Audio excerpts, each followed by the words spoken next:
Okay, i-explain ko lang sa inyo, mabilis na mabilis. Ang limay, kaya na po, o kaya natawag siyang limay, ay dahil sa di pagkaintindihan ng Espanyol at ng Tigalimay. Nung tinanong ng Espanyol ang mga Tigalimay kung ilan sila sa grupo, ang sagot ng mga Tigalimay ay limaay. Kasi sanay tayo nagsasalita ng Tagalog pag kinakausap tayo ng mga foreign. At ito naman ang mga hilig na pagkain ng mga Tigalimay.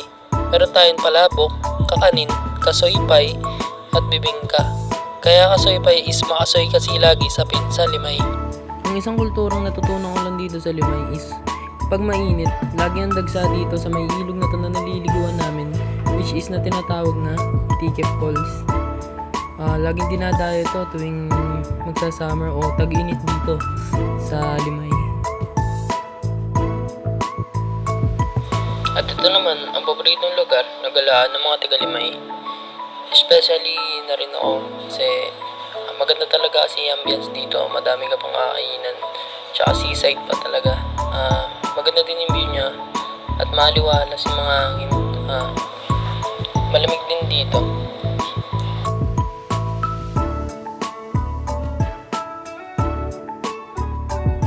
Tingnan nyo naman ang ganda ng Limay. Yan. Pinapakita na yung mga views niyan. Yan. Tapos yun yung bayan. Yung mga nasa likod.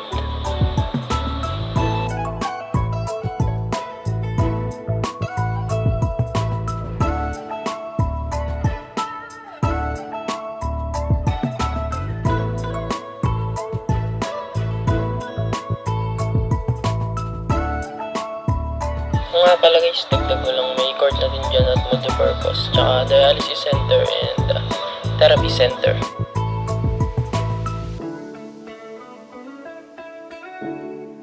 At ito, kung makikita nyo, is kadugtong to ng bilya, ginagawa pa lang siya.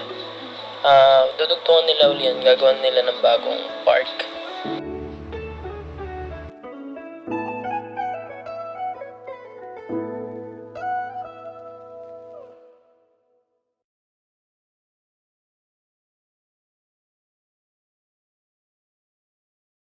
Yun lang guys, salamat sa panonood!